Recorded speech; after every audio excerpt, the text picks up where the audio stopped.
அஸ்ஸலாமு அலைக்கும் வரஹ்மத்துல்லாஹி வபரகாத்துஹு. கண்ணியத்திற்குரிய எல்லாம் வல்ல அல்லாஹு ஜல்ல ஷானஹு தஆலாவின் நல்லடியார்களே, அல்லாஹு தஆலா மனிதர்களுக்கு நேர் வழி காட்டுவதற்காக நபிமார்கள் மூலம் ஒரு வாழ்க்கை நெறியை வழங்கி வந்தான். அந்த தொடர்ச்சியாக முஹம்மது ஸல்லல்லாஹு அலைஹி வஸல்லம் அவர்களை தன்னுடைய இறுதி தூதராக அனுப்பி இஸ்லாம் என்ற இந்த மார்க்கத்தை புனர் நிர்மாணம் செய்து நமக்கு அல்லாஹ் வழங்கியிருக்கிறான். இந்த மார்க்கத்தை ஏற்றுக்கொண்டிருக்கக்கூடிய இந்த மார்க்கத்திலே பரம்பரையாக தொடரக்கூடிய நாம் இந்த மார்க்கத்தினுடைய அடிப்படை கொள்கைகளை சரியான முறையில் புரியாதவர்களாக இருக்கிறோம். இஸ்லாம் என்று சொன்னால் சில சடங்குகள், சில சம்பிரதாயங்களை கடைப்பிடிப்பது தான் இஸ்லாம். இதற்கு மேல் இஸ்லாத்தில் ஒன்றுமில்லை என்ற அளவுக்குத்தான் இந்த மார்க்கத்தை அதிகமான மக்கள் நம்பிக்கொண்டிருக்கிறார்கள். இந்த இஸ்லாம் என்கிற இந்த மார்க்கத்தை பொறுத்தவரை இரண்டு அம்சங்களாக இது பிரிக்கப்பட்டிருக்கிறது. ஒன்று, மனதிலே நம்பிக்கை கொள்ள வேண்டிய விஷயங்கள். இன்னொன்று, செயல்கள் மூலமாக கட்டுப்பட வேண்டிய விஷயங்கள். இப்போ அல்லாஹ் ஒருத்தன் இருக்கிறான் என்பதை செய்ய முடியாது, அது செயல் இல்லை. அல்லாஹ் இருக்கிறான் என்று மனசில் ஏற்று நம்புவது. நபிமார்கள் இருக்கிறார்கள் என்பது ஒரு அமல் கிடையாது. நபிமார்கள் இருக்கிறார்கள் என்பதை செய்து காட்ட இயலாது. நபிமார்கள் இருக்கிறார்கள் என்று மனசில் நம்புறது என்று அந்த காரியம் அது இருக்குது. அது மாதிரி வேதங்கள் இறைவன் தான் வழங்கினான் அப்படிங்கிறது ஒரு செயல் கிடையாது. அது மனசில் நம்ப வேண்டிய விஷயங்கள். இப்படி மனசில் நம்ப வேண்டிய விஷயங்கள் என்பது ஒரு வகையாக இருக்கிறது. இன்னொரு வகை என்னவென்று சொன்னால், அதை செயல் மூலமாக அல்லாஹ் காட்டிய கடமையாக்கிய செயல்களை செய்வதன் மூலமாக வெளிப்படுத்துவது. தொழுகை என்று நம்ம செய்கிறோம், அது தெரியும். தொழுகண்டா என்ன, ஒருவன் பார்த்து இவன் தொழுகிறான் என்று சொல்லிவிட முடியும். அது மாதிரி நோன்பு வைக்கிறான் என்று சொன்னால், ஒருவனை ஒரு நாள் முழுது நம்ம கண்காணித்தோமையானால் அதை வைத்து இவன் நோன்பு வைத்திருக்கிறான் என்று அறிந்து கொள்ள முடியும். இது போன்ற செயல்கள் மூலமாக வெளிப்படுத்தக்கூடிய காரியங்களும் இந்த மார்க்கத்தில் இருக்கின்றன. இதை இஸ்லாம் இரண்டு சொற்களால் நமக்கு வகைப்படுத்தி சொல்கிறது. செயல் மூலமாக செய்கிற காரியங்களை இஸ்லாம் என்கிற பெயராலையும், நம்ப வேண்டிய விஷயங்களை ஈமான் என்கிற பெயராலையும் இஸ்லாம் நமக்கு பிரித்து தருகிறது. இப்போ அல்லாஹ்வை நம்புதல் என்பது ஒரு அமல் கிடையாது, அது ஒரு ஈமானை சேர்ந்தது. தொழுகை என்பது இஸ்லாத்தை சேர்ந்தது. தொழுகை என்பது வெளிப்படையாக அந்த செயல் அமைந்திருக்கிற காரணத்தினால் அது இஸ்லாம் என்ற வகையில் அடங்கி இருக்கிறது. இஸ்லாம் என்ற சொல்லுக்கே கட்டுப்படுதல் என்று தான் நேரடி அர்த்தம். ஈமான் என்ற சொல்லுக்கு நேரடி அர்த்தமே நம்புதல் தான். ஈமான் என்று சொன்னால் நம்புதல், இஸ்லாம் என்று சொன்னால் கட்டுப்படுதல். அப்போ கட்டுப்படுதல் வெளிப்படையாக தெரிந்துவிடும். நம்புதல் என்பது ஒருவேளை நம்பி இருப்பான் என்று ஊகம் செய்ய முடியுமே தவிர நம்புனானா இல்லையா என்பது அல்லாஹ்வுக்கு தான் தெரியும். அப்போ இஸ்லாம் என்பது வெளியே தெரியக்கூடிய விஷயங்கள், ஈமான் என்பது வெளியே தெரியாத அந்தரங்கத்தில் இருக்கக்கூடிய விஷயம். இதில் ஈமான் என்பது சரியாக இல்லைன்னு வைங்க, எவ்வளவு தொழுதாலும், நோன்பு நோற்றாலும், ஜக்காத்து கொடுத்தாலும், ஹஜ்ஜி செய்தாலும், தான தர்மங்கள் செய்தாலும், இன்னும் என்னென்ன விருப்பமான செயல்கள் இருக்கிறதோ அது அனைத்தையும் செய்தாலும் ஈமானில் கோளாறு இருந்தால் அதுக்கு எந்த ஒரு மதிப்புமே கிடையாது. ஏன்னா மனிதர்கள் உள்ளத்தை பார்க்க மாட்டாங்க. ஒரு கடையில் நீங்கள் வேலை செய்கிறீர்கள், அல்ல ஒரு நாட்டில் ஒரு முதல்வருக்கு கீழே, பிரதமருக்கு கீழே கட்டுப்பட்டு நடக்கிறீர்கள் என்று சொன்னால் அவர் சொல்கிற வேலையை நீங்கள் செய்கிறீங்க. செய்யும்போது இவன் சொல்லையெல்லாம் கேட்க வேண்டி இருக்குதே அப்படின்னு மனசில் நினைத்து கொண்டு நீங்கள் செய்கிறீர்கள். அவனுக்கு அதை கண்டுபிடிக்க இயலாது. செயலை செஞ்சுட்டீங்களா சபாஸ்ன்னு சொல்லுவான். ஏன், மனசில் நீங்கள் என்ன நினச்சிக்கிட்டு செஞ்சீங்கன்னு அவனுக்கு தெரியாது. அப்படி காலில் நெடுஞ்சான் கிடையாது விழுவுறீங்கன்னு வைங்க, அந்த விழுவுற தலைவன் என்ன நினைப்பான், நல்ல அடிமை, நமக்கு நம்மளை இந்த அளவுக்கு மதிக்கிறான். அவன் எதுக்கு விழுவுறான், விழுவும்போதே இவங்காலெல்லாம் விழ வேண்டி இருக்குதே அப்படி நினைத்து கொண்டு தான் விழுவான் முக்கால்வாசி பேர். அப்படி விழுந்தாலும் இவனுக்கு தெரியுமா, அது தெரியாது. ஏன்னா மனிதர்களை பொறுத்த வரைக்கும் நமக்கு உள்ளத்தில் உள்ளது அறியக்கூடிய தன்மையை, தகுதியை, சக்தியை அல்லாஹ் தரவில்லை. அல்லாஹ்வை பொறுத்த வரைக்கும் ஒருத்தன் அல்லாஹ் தொழும்போது இவனுக்கலாம் போய் தொழு வேண்டியிருக்கேன்னு தொழுன்னு தெரியுமா இல்லையா? தொழுவுறீங்க, இதை போய் செய்ய வேண்டியிருக்கு அப்படி நினைத்து தொழுதீங்கன்னு வைங்க, அவனுக்கு தெரிஞ்சிடும் அது தொழுகை இல்லைன்றுவான். மனிதன் செயலை பார்த்து சரியாக செஞ்சீங்கன்னு சொல்லிடுவான். அல்லாஹ் செயலையும் பார்ப்பான், உள்ளத்தில் என்ன எண்ணத்தில் நம்பிக்கையில் செய்கிறாய் என்பதையும் சேர்த்து பார்ப்பான். அதனால் எது நமக்கு ஃபஸ்ட்டு முக்கியம்? நம்பிக்கை கரெக்டாக இருக்க வேண்டும்.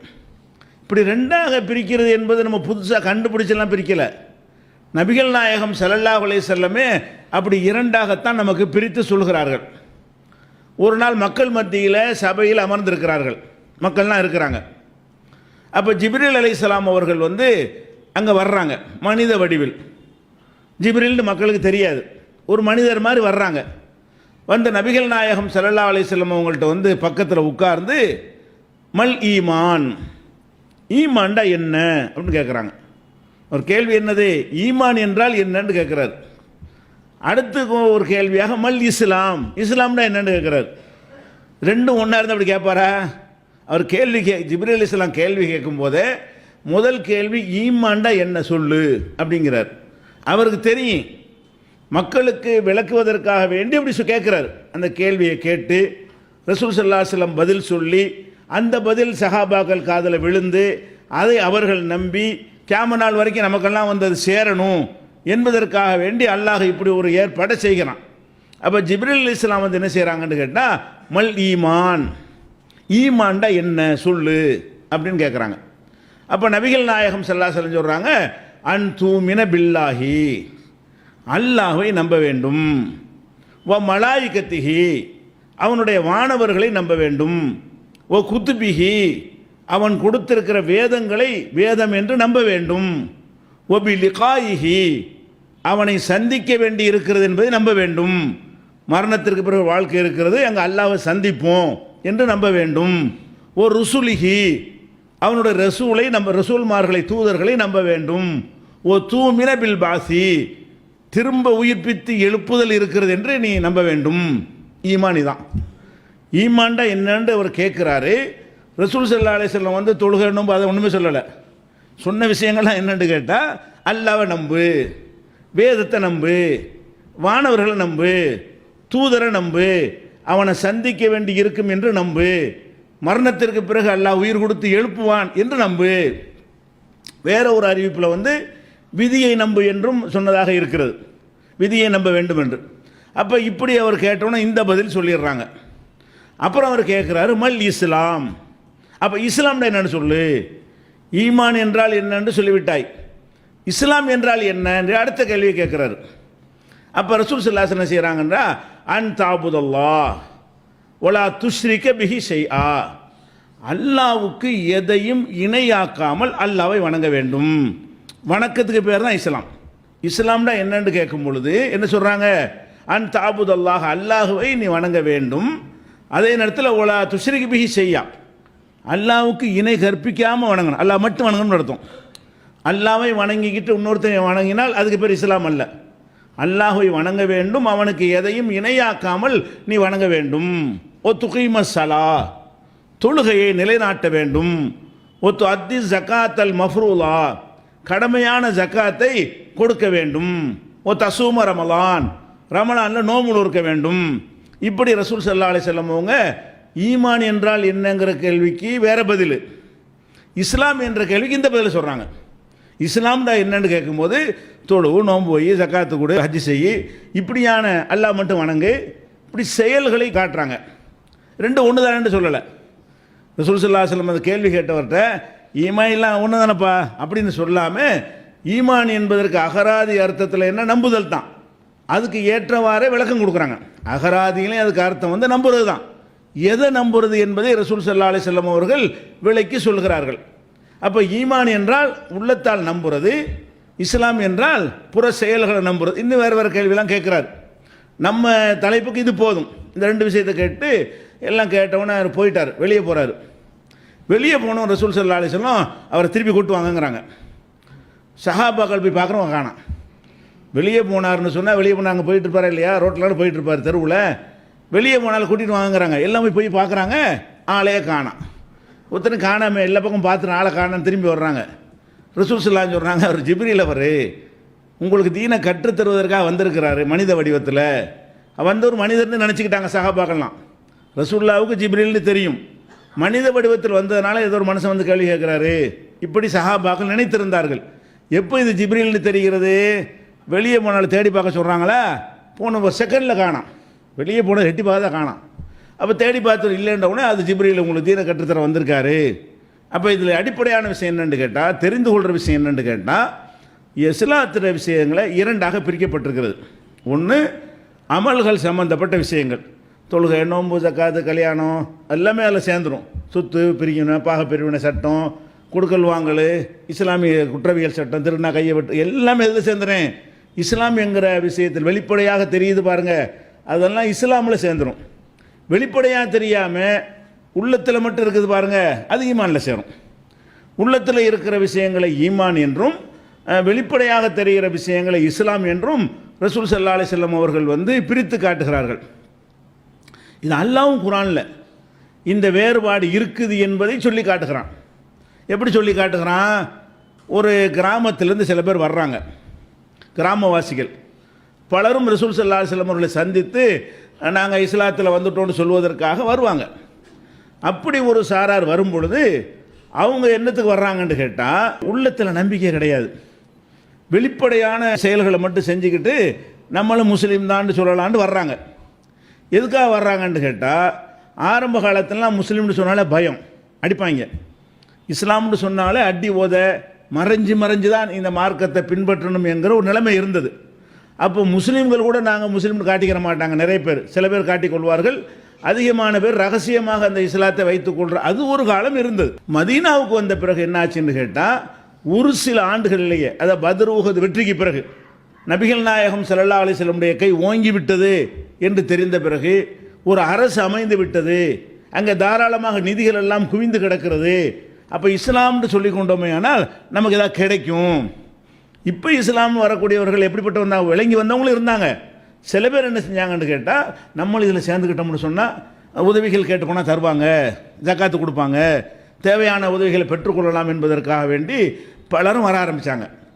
எல்லாருமே மோசமானவங்கிட்ட வந்ததில் சில பேர் எப்படி இருந்தார்கள்னு கேட்டால், நம்மளும் சேர்ந்துக்குருவோம், உள்ளத்தில் நம்பர் யாருக்கு தெரிய போகுது என்று சொல்லி வருகிறார்கள். அது அல்லாஹ் குர்ஆனில் ஹுஜராத் சூராவில் சொல்லி காட்டுகிறான்.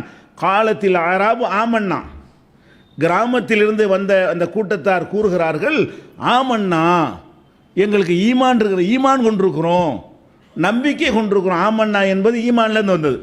ஆமன்னா நாங்கள் ஈமான் கொண்டிருக்கிறோம், நம்பிக்கை கொண்டிருக்கிறோம் என்று சொல்கிறார்கள். அல்லாஹ் சொல்லி காட்டுறான். ரசூலுல்லாஹ்ட்ட வந்து ஆமன்னா நாங்களும் உங்கள் ஆளுக்கு தான் சொல்லுவதை எந்த வார்த்தையால் சொல்கிறாங்க? ஆமன்னா என்கிற வார்த்தையால் சொல்கிறார்கள். ஆமன்னா என்ன அர்த்தம்? நம்ப வேண்டியதை நம்பி இருக்கிறோம் அப்படிங்கிறாங்க. இது ரசூலுல்லாஹ் வந்து ஏமாந்துடலாம், மனிதர் தானே, அவன் நம்புனானே இல்லைன்னு ரசூலுல்லாஹ்க்கு தெரியுமா? அவங்க ஏற்றுக்கொண்ட நிலையில் இருக்கிறாங்க. அதுதான் அல்லாஹ் எச்சரிக்கிறான். ஆமன்னான்னு சொல்கிறாங்க, குல் நபியை நீங்கள் சொல்லுங்கள் அவங்கள்ட்ட, லம் தூமினு நீங்கள் ஈமான் கொள்ளவில்லை, உள்ளத்தில் கிடையாது. ஒலாக்கின் குல் அஸ்லம்னா வெளிப்படையான விஷயங்களை கட்டுப்படுறோன்னு சொல்லு, அஸ்லம்னான்னு சொல்லு, இஸ்லாத்தில் இருக்கிறோம்னு சொல்லு. அஸ்லம்னா என்பது இஸ்லாம் என்கிற சொல்லேருந்து வந்தது. ஆமன்னா என்பது ஈமான்லேருந்து பிறந்தது. ஈமான்லேருந்து ஆமன்னா, இஸ்லாம்லேருந்து அஸ்லம்னா மூளை சொல்லு. அப்போ அல்லாஹ் என்ன சொல்கிறான்னு கேட்டால், ஏன் பண்ணி ஆமன்னாங்கிற? உனக்கு அல்லாஹ் பற்றி நம்பிக்கை இல்லை, ரசூலை பற்றியும் நம்பிக்கை இல்லை, மறுமை பற்றி நம்பிக்கை இல்லை, ஆனால் தொழுகிற, நோன்பு வைக்கிற, வெளி உலகத்தில் முஸ்லீம் செய்கிற காரியத்தைலாம் செய்கிற. அப்போ நீ ஈமானுக்கு சொந்தம் கொண்டாடாத, இஸ்லாம்னு சொல்லிக்க. உலாக்கின் குல் அஸ்லம்னா, அஸ்லம்னா என்று சொல்லிக் கொள்ளுங்கள். அவர்கள் வருகிறார்கள், ஆமன்னான்னு சொல்கிறார்கள். நபியை நீங்கள் என்ன ஆன்சர் கொடுங்க அவங்களுக்கு? உன்னை நம்புறதா இல்லை. ஏன் நம்புறதா இல்லை? வலம்மா எதுகுலில் ஈமானு ஃபி குலூபிக்கும், உங்கள் கல்புல உள்ளங்களில் ஈமான் நுழையவே இல்லை. உங்கள் உள்ளத்தில் ஈமான் நுழையவே இல்லை. ஈமான் இல்லாமல் என்ன ஆமன்னாங்கிற? உனக்கு தான் நம்பிக்கை இல்லை, ஒரு நோக்கத்துக்காக தானே வந்திருக்கிற. உலகத்தில் முஸ்லீம் லிஸ்ட்டில் இருக்கலாம் என்பதற்கு தானே வந்திருக்கிற. மறுமையில் உள்ளதுக்கு நம்புவதாக இருந்தால் உள்ளத்தால் நம்பி இருக்கணுமா இல்லையா? அப்போ உள்ளத்தால் நீ நம்பவில்லை அப்படிங்கிற மாதிரி அல்லாஹ் என்ன செய்கிறான், குர்ஆனில் பிரிக்கிறான். ஆமன்னான்னு சொல்லாது அஸ்லம்னா சொல்லிக்க. யார் ஆமன்னா சொல்லணும்? ரெண்டும் இருந்தவன் தான். அல்லாஹ்வை நம்பணும், ரசூலை நம்பணும், எல்லாம் நம்ப வேண்டியது நம்பிக்கொண்டு செயலும் கரெக்டாக இருந்தால் தான் அவன் ஆமன்னா என்றும் சொல்லிக் கொள்ளலாம், அஸ்லம்னா என்றும் சொல்லிக் கொள்ளலாம். அதாவது மூமின் என்றும் சொல்லிக் கொள்ளலாம், முஸ்லீம் என்றும் சொல்லிக் கொள்ளலாம். ஆமன்னாவிலிருந்து மூமின், அஸ்லம்னாவிலிருந்து முஸ்லீம். முஸ்லீம் என்று சொல்லிக்க, மூமின்னு சொல்லாத. முஸ்லீம்னு சொன்னால் வெளிப்படையாக பார்த்தா இது தெரியுது, அதான் முஸ்லீம். மூமின்னா அது கரெக்டாக இருக்கணும். இந்த முஸ்லீமாக மட்டும் ஒருத்தர் இருந்தால் மறுமையில் வெற்றி பெற முடியாது. துன்யாவில் லிஸ்ட்டில் வந்துடுவான். துன்யாவில் என்ன செய்ய இடஒதுக்கீடு கேட்குறோம், முஸ்லீம் கேட்குறோம்ல, துன்யாவுடைய விஷயத்தெல்லாம் கேட்டுக்கலாம். வாடா நீனு முஸ்லீம் தாண்டு. ஏன்? அவன் உள்ளத்தில் இருந்தா என்ன இல்லாட்டி என்ன, முஸ்லீம் சொல்லிக்கிறான்ல. அப்போ இடஒதுக்கீடு தாங்கன்னு கேட்பதெல்லாம் இங்கே கேட்கலாம். அங்கே இடஒதுக்கீடு மூமினுக்கு மட்டும்தான். துன்யாவில் வந்து முஸ்லீமுக்கெல்லாம் இடஒதுக்கீடு கேட்கலாம், கிடைக்கும். ஆகிரத்தில் இடஒதுக்கீடு முஸ்லீமாக மட்டும்தான் கிடைக்காது. நீ வெளிப்படையாக செஞ்ச எனக்கு இந்த செயல் எனக்கு என்னத்துக்கு, என்னை ஏற்க வேண்டிய விதத்தில் ஏற்றால்தான் அது எனக்கு தேவை. நபிகள் நாயகம் ஸல்லல்லாஹு சொல்கிறாங்க, இன்னல்லாக லா யல்துர் இலா சுவரிக்கும் அம்வாலிக்கும். உங்களுடைய தோற்றங்கள் அல்லாஹ் பார்க்கவே மாட்டான், உங்களுடைய செல்வங்களே அல்லாஹ் பார்க்க மாட்டான். உலாக்கின் யல்துர் இலா குலூபிக்கும். இதைத்தான் பார்ப்பான், உள்ளங்களை பார்ப்பான். அல்லாஹ் எதை பார்ப்பான்? உங்கள் உள்ளங்கள் கரெக்டாக இருக்கான்னு பார்க்குறோம் அல்லாஹ். அப்போ அல்லாஹ்வை பொறுத்த வரைக்கும் எது முக்கியமாக இருக்கிறது சொன்னால், வெளிப்படையான செயல்களை விட, அதுவும் தேவை, வெளிப்படையான செயல்களும் அவசியம், அதுக்கு தான் மார்க்கத்தில் சொல்லப்பட்டிருக்கிறது. அதை விட எது சீர் செய்யணும்? தொழுகையை சீர் செய்வதை விட, நோன்பை சரியாக செய்ய வேண்டும் என்று சீர் செய்வதை விட, நம்ம செய்கிற ஹஜ்ஜி சரியாக இருக்கணும், எவ்வளோ மசாயெல்லாம் கேட்குறோம், எத்தனை ஃபத்வாவெல்லாம் கேட்குறோம், அதிலெல்லாம் சீர் செய்வதை விட சீர் செய்ய வேண்டிய விஷயங்கள் என்னவென்று சொன்னால், ஈமான் விஷயத்தில் குறை இருந்துடக்கூடாது, கோளாறு இருக்கக்கூடாது. நம்ப வேண்டியதை நம்பாமல் போனாலும் ஆபத்து, தப்பாக நம்பினாலும் ஆபத்து. அல்லாஹ் பற்றி எப்படி நம்பணுமோ அப்படி 100% புரிஞ்சு நம்பினால் கஷ்டமும் கிடையாது. இஸ்லாத்துக்கு ரொம்ப சிரமம். இஸ்லாம்னா ரொம்ப சொல்லணும், காலையில் எந்திரிக்கணும், அதை ஒழு செய்யணும், சாப்பிடாம பட்னியாக கிடக்கணும். இதெல்லாம் வந்து இஸ்லாமாக இருக்கிறது வந்து கஷ்டம், ரொம்ப சிரமப்படணும். உலகத்தில் வியாபாரத்தை விட்டுட்டு நேரத்தை விட்டுட்டு இதெல்லாம் கொஞ்சம் தியாகம் பண்ணணும்ல. ஹஜ்ஜுக்கு போகிறீங்கன்னா லட்சக்கணக்கான ரூபா செலவு பண்ணணும், பல நாட்களை அதுக்காக கடை தொழிலெலாம் விட்டுட்டு ஓடணும். அப்போ இஸ்லாம்ங்கிறத கடைப்பிடிக்கிறதுக்கு வந்து நிறைய துன்யாவை கொஞ்சம் இழக்கணும். ஆனால் ஈமானுக்கு இதை இழக்கணுமா? உட்காந்து ஸ்டடி பண்ணி கரெக்டாக நம்பிட்டா முடிஞ்சு வச்சுக்கத. நம்பிக்கையில் தப்பான தூக்கி எரிஞ்சுவிட்டு, ஓ இது இல்லை இது இருக்குது இப்படின்னு சொன்னால் கல்ல கடவுள் நினைக்கிறியா? இல்லைன்னு நினச்சி முடிஞ்சு வச்சுக்கத. இதுக்காக 6 மாதம் உழைக்கணுமா? இதுக்காக வேண்டி இதுக்காக பெரிய லட்சக்கணக்கில் செலவு பண்ணணுமா? ஈமானை சீர் செய்வது லேசு, அந்த லேசை செய்ய தயாராக இல்லை. நம்ம இஸ்லாமாக இருப்பது கஷ்டம். என்னதான் கஷ்டப்பட்டாலும் ஈமான்லாட்டி ஒரு ஃபாய்தா இல்லை. இதில் எவ்வளோ தான் கஷ்டப்பட்டு செஞ்சாலும் ஈமானில் கோளாறு இருந்தால் அந்த கஷ்டத்துக்கு பயன் இல்லாமல் போயிடும். அப்போ ஈமான் என்பது ரொம்ப லேசான விஷயம். என்ன லேசு? தூக்கி எறிஞ்சு மனசுலேருந்து ஒரு செகண்டு போதும், அது சரியானதை ஏற்றுக்கிறவேன், தப்பானதை விட்டுருவேன் அப்படின்னு சொல்லி உறுதி எடுத்துக்கொண்டு, இதெல்லாம் தவறாக நமக்கு போதிக்கப்பட்டிருக்கிறதோ அதை பிடுங்கி எரிஞ்சிட்டோன்னு வைங்க, அது ஒரு வினாடி நேரத்தில் கூட பிடிஞ்சி எரிஞ்சலாம் சரியான முறையில் நம்பினால். அப்போ அந்த மாதிரியான ஒரு விஷயமாக ஈமான் என்பது இருக்கிறது. அப்போ இந்த ஈமான் என்பது தான் கொள்கைன்னு சொல்கிறோம். இஸ்லாம்ங்கிறதுலாம் செயல்பாடு, செயல்பாடுக்குரிய சட்டத்திட்டங்கள், ஃபிக்கு, மசாயில்கள் எல்லாம் நம்ம தெரிஞ்சு வைத்திருக்கிறோம். ஈமான் என்கிற இஸ்லாமிய கொள்கை விஷயம் இருக்குல்ல, எதையெல்லாம் நம்பணும், எப்படி நம்பணும், என்ன மாதிரி நம்பக்கூடாது, என்ன மாதிரி நம்பினால் அதை எல்லாம் ஏற்றுக்கொள்வான். அப்போ இந்த நம்பிக்கையோட தராதரம் எப்படி இருக்க வேண்டும், இதுகளையெல்லாம் விளங்கி நடத்துவதற்கு தான் இந்த இஸ்லாமிய கொள்கை என்கிற ஒரு தலைப்பு இந்த தொடர் ஜும்மா தொடருக்கு எடுக்கப்பட்டிருக்கிறது. இஸ்லாத்தினுடைய கொள்கை நம்ம தெரிஞ்சுக்கிறோம், இதையெல்லாம் நம்பணுங்கிற விஷயத்தில் வந்து சின்ன, அதாவது அமலில் பயான் பண்ணுறாங்கன்னு வைங்க, நீங்கள் போய் அதை செயல்படுத்தி காட்டணும். ரொம்ப கஷ்டம் அது. இந்த பொறுத்தவரையும் கேட்டவொன்னு முடிச்சு திருத்திக்கிட்டு போயிடலாம். கொள்கை விஷயம் என்னது? அந்த செகண்ட்லேயே நம்ம கரெக்ட் பண்ணிகிட்டே போகிற விஷயம். அமல் செய்கிற விஷயம், 5 வேளை தொழுகையுடைய சட்டங்கள் உங்களுக்கு சொன்னாங்கன்னு வைங்க, சட்டத்தை யாவும் பண்ணி குறிச்சி அதை அமல்படுத்தி ஒரு நாள் படுத்தலாம்னு பார்த்தா, அப்போ 5 வேளையும் படுத்தி காலமெல்லாம் அமல்படுத்திகிட்டே இருக்கணும். அப்போ அந்த அமல்கள் விஷயமாக நீங்கள் கேட்குற விஷயங்களை நீங்கள் அந்த வினாடியே செயல்படுத்திட முடியுமா? நோன்பு வைங்க, அங்கே இப்போ நோன்பு வைக்கலுமா? அதுக்குரிய நேரத்தில் எந்திரிச்சு அப்புறம் தான் வைக்க முடியும். நோன்பு வைக்கிறதுன்னு சொன்னால் அதுக்குரிய நேரம் காலம் அதெல்லாம் ஒதுக்கி அப்போ தான் வைக்க முடியும். 1 மாதம் வைங்கினா 1 மாதம் ஆகும் செஞ்சு முடிக்கிறதுக்கு. ஈமான் அப்படியா? இதை நம்பு இதை நம்பாத முடிஞ்சு வச்சுக்கத. அப்போ அந்த உரையை கேட்கும் பொழுது ஆதாரங்களோடு அது இருக்குமையானால் அந்த வினாடியே மனசை மாற்றி கொண்டு மனசில் பதிய வைத்து கொண்டு உடனே போயிடலாம். அப்போ முடிஞ்சு வச்சுக்கத. ஆழமாக பதிஞ்சிச்சின்னு வைங்களேன், டெய்லி கூட சொல்ல தேவையில்லை, அந்த திருத்தியாச்சே, தினம் ஒருக்கா திருத்திட்டா இருக்குன்னு. அப்போ ஈமானை கரெக்ட் பண்ணிட்டேன்னு ரொம்ப ஈஸியான விஷயமும் கூட. கரெக்ட் பண்ண உடனே அமுல்படுத்துகிற விஷயம், கேட்ட உடனே அப்படி உடனே செய்யலாம், அதை நடைமுறைப்படுத்திடலாம். அப்போ ஈமான் நம்பிக்கை அதை கரெக்ட் பண்ணி சீர் பண்ணி சரியான ஒரு நம்பிக்கை உள்ளத்தில் ஆழமாக பதிஞ்சிருச்சுன்னு வைங்களேன், அதுக்கு ஏற்றவாறு நம்முடைய ரிசல்ட் இருக்கும். அதுக்கு ஏற்றவாறு என்ன செய்யும், ரிசல்ட் அமையும். அதில் முக்கியமாக அறிந்து கொள்ள வேண்டிய என்னென்னு கேட்டால், இந்த ஈமான்ங்கிறது சரியாக இருக்கிறதுக்கு அடையாளமாக ரசூல் ஸல்லல்லாஹு அலைஹி வஸல்லம் ஒன்று சொல்கிறாங்க.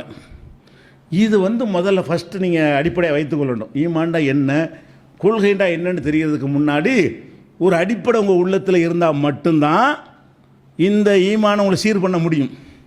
இல்லாட்டி எங்கள் அப்பன் சொன்னது நான் இப்படி விடுவேன்னு சொன்னீங்கன்னா அப்படி தான் இருப்பீங்க. அப்போ எங்கள் தாத்தா சொன்ன நம்பிக்கை நாங்கள் மாற்றணுமா அப்படின்னு என்ன தான் கேட்டாலும் அதில் செய்தான் இப்படி உங்களை வழி கெடுப்பான். அதுக்கு ரசூல் ஸல்லல்லாஹு அலைஹி வஸல்லம் சொல்கிறாங்க, ذاق தோமல் ஈமான், ஈமானுடைய சுவையை டேஸ்ட்டை எவன் சுவைக்க முடியும் என்று சொன்னால் அவன் யுஹிப்பல்லாஹ வ ரசூலஹு, அல்லாஹ்வையும் ரசூலையும் நேசிக்க வேண்டும். எந்த அளவுக்கு நேசிக்க வேண்டும் என்றால், யாரையும் நேசிக்கிறதை விட, உலகத்தில் உள்ள யாரையும், உங்களுடைய தாய், உங்களுடைய தந்தை, உங்களுடைய கணவர், உங்களுடைய மனைவி, உங்களுடைய பிள்ளைகள், உங்களுடைய பேரப்பிள்ளைகள், உங்களுடைய குடும்பத்தார்கள், உங்களுடைய நாடு, உங்களுடைய அரசாங்கம், உங்களுடைய மொழி, இதெல்லாம் எப்படியோ எத்தனை விஷயங்கள் நம்ம நேசிக்கிறோம். பணம், காசு, வீடு, வாசல், சொத்து, சுகம், இப்படி பல விஷயங்களை நேசிக்கிறோம். நேசிங்க. அந்த நேசமெல்லாம் எப்படி இருக்க வேண்டும் என்றால், அல்லாஹ் ரசூலை நேசிக்கிறோமே அதை விட கம்மியாக இருக்கணும். இவற்றை நேசிப்பதை விட அல்லாஹ் ரசூலுடைய நேசம் ஜாஸ்தியாக இருக்கணும். உள்ளத்தில் என்ன பதிய வைத்துக் கொள்ள வேண்டும் என்று சொன்னால், இந்த கொள்கை விளக்கம் பயன் தர வேண்டும் என்று சொன்னால், முதல்ல அதுக்கு ஒரு அஸ்திவாரம் போடுறாந்தா ஒரு கட்டடத்துக்கு தோண்டணும்ல, மண்ணெல்லாம் சரிப்படுத்தணும்ல. சேரஞ்ச கதியமாக உள்ள இடத்துல அஸ்திவாரம் உள்ள புசுபுசுன்னு போயிடும். அப்போ மண்ணை ஸ்டெடிப்படுத்தி அப்போ அந்த ஸ்டெடி பண்ணால் தான் சரியாக வரும். அந்த ஸ்டெடி பண்ணுறது என்ன, உங்கள் மனசில் ஆழமாக பதிய வைத்துக் கொள்ள வேண்டும். அல்லாஹ் ரசூல்னு சொல்லிட்டா மற்ற எல்லாமே கிடையாது. அல்லாஹ் ரசூலுக்கு வாப்பா அம்மான்னு சொல்லிட்டாங்க, அதெல்லாம் வரக்கூடாது. யாரை இந்த ஈமானை சீர்படுத்தி கொள்ள முடியும் என்று கேட்டால், அல்லாஹ்வும் ரசூலும் தான் மற்ற எல்லாரையும் விட, எல்லா பொருள்களை விட, உலகத்தில் உள்ள அனைத்தையும் விட ஃபஸ்ட்டு முதல் நேசம் அல்லாஹ்வை நான் நேசிக்கிறேன், அல்லாஹ்வுடைய ரசூலை நேசிக்கிறேன். எந்த அளவுக்கு நேசிக்கிறேன், வல்லதீன ஆமனு அஷத்து ஹுப்பல் இல்லா, மூமின்கள் அல்லாஹ்வை கடுமையாக நேசிக்கிறாங்க. இவர்கள் போலி கடவுள்களை நேசித்து கொண்டிருக்கிறார்கள். இவங்க நேசிக்கிறதை விட மூமினாக இருக்கக்கூடியவர்கள் அல்லாஹ்வை அதிகமாக கடுமையாக நேசிக்கிறார்கள் என்று அல்லாஹ் சொல்லி காட்டுகிறான். அப்போ ஃபஸ்ட்டு மேட்ரு என்னென்னு கேட்டால், இந்த கொள்கை ஈமான்டா என்னென்னு உங்களுக்கு சொல்லப்படும், வரிசையாக அந்த கொள்கைகள் விளக்கப்படும். அது விளக்கும்போது உள்ளத்தில் பதியணும் இல்லையா? எப்போ பதியும் என்று கேட்டால், இப்போ நீங்கள் முடிவு பண்ணிக்கணும், நம்ம உலகத்தில் உள்ள எதை விடவும் அல்லாஹ் பெருசு, அதுக்கடுத்து ரசூல் பெருசு, அவங்கள நேசிக்கிற அளவுக்கு நான் யாரையும் நேசிக்க மாட்டேன் அப்படின்னா என்ன ஆயிரும், அல்லாஹ் சொன்ன உடனே கேட்டுருவீங்க. அந்த இடத்துல வைக்கலன்ட்டு வைங்க, உங்கள் அத்தா பெருசு அல்லாஹ் ரெண்டாவதுன்னா அத்தை சொன்னதை கேட்பீங்க. உங்கள் உலமா பெருசு, உங்கள் ஜமாத்து பெருசு அப்படின்னு நினச்சிங்கன்னு வைங்க, அல்லாஹ் சொல்லட்டுங்க, அவளையே சொல்லிட்டார்ல, அப்போ மாறாது. எப்போ இந்த நம்பிக்கை சீர்பெறும் என்று சொன்னால், ஃபஸ்ட்டு இடத்துல நீங்கள் யாரை வைக்கிறீங்க, அது ஒரு விஷயம். அடுத்ததாக ரசூல் ஸல்லல்லாஹு அலைஹி வஸல்லம் சொல்கிறாங்க, வயுஹிப்பல் மர்அ, ஒரு மனுஷனை நம்ம நேசிக்கணும். நேசிக்கிறோம், லா யுஹிப்புஹு இல்லா லில்லாஹ், நம்ம அல்லாஹ் ரசூலை மட்டுமா நேசிக்கிறோம், அதுக்கு மேலே எவ்வளோ பேர் நேசிக்கிறோம். அல்லாஹ் ரசூல் அல்லாஹ் நீங்கள் நேசித்தீர்களே ஆனால் நேசிங்கள். அவர்களை நேசிப்பதும் அல்லாஹ்வுக்காக இருக்க வேண்டும். நீங்கள் அல்லாஹ் ரசூல் அல்லாத யாரை வேணாலும் நேசிக்கிறீங்க, அண்ணனை நேசிங்க, தம்பியை நேசிங்க, பொண்டாட்டியை நேசிங்க, புருஷனை நேசிங்க, வாப்பாவை நேசிங்க, அம்மாவை நேசிக்கலாம். அந்த நேசம் எதற்காக இருக்க வேண்டும் என்று சொன்னால், இறைவனுக்காகத்தான் நான் நேசிக்கிறேன். அப்போ எந்த மனிதன் மீது நீங்கள் நேசம் வைத்தாலும் மனசில் என்ன வச்சுக்கிறேன்னு, நான் அல்லாஹ்வுக்குத்தான் நேசிக்கிறேன் அப்படின்னு வந்துடணும். ரெண்டாவது விஷயம். அடுத்ததாக ரசூல் மூணாவது சொல்கிறாங்க, இஸ்லாத்தை அல்லாஹ் நமக்கு தந்துட்டான், குஃபுரில் போவதை, இஸ்லாத்தை விட்டு மாறி போகிறத, அப்படி நிலை வந்துச்சுன்னு வைங்க, நெருப்பில் உங்களை போட்டால் எப்படி வெறுப்பீர்களோ, உன்னை எப்படி நெருப்பில் போடுவோமான்ற ஒத்துக்குருவீங்களா, அதை வெறுக்கிற மாதிரி இஸ்லாத்தை விட்டு வெளியேறுவதை நீங்கள் வெறுக்க வேண்டும். இந்த மார்க்கத்தை விட்டு வெளியேறணும்னு ஒரு நிலை வறுமையானால் அதுக்கு நெருப்பில் போட்டு சாவடிச்சிருங்க, அது முடியவே முடியாது என்கிற அளவுக்கு குஃபுரை இறை மறுப்பை, நிராகரிப்பை, ஷிர்க்கை நீங்கள் வெறுக்க வேண்டும். இவன் தான் ஈமானுடைய சுவையை சுவைத்தவன், ஈமானுடைய டேஸ்டை சுவைத்தவன் என்று ரசூல் ஸல்லல்லாஹு அலைஹி வஸல்லம் சொல்லியிருக்கிறார்கள். அப்போ இது தொடர்பான எதில் ரசூல் ஸல்லல்லாஹு அலைஹி வஸல்லம் அந்த சுவையை இருக்குன்னு சொன்னார்களோ அந்த ஈமானை பற்றிய தொடர்கள் விஷயங்களை இன்ஷா அல்லாஹ் அடுத்தடுத்த வாரத்தில் பார்க்கலாம்.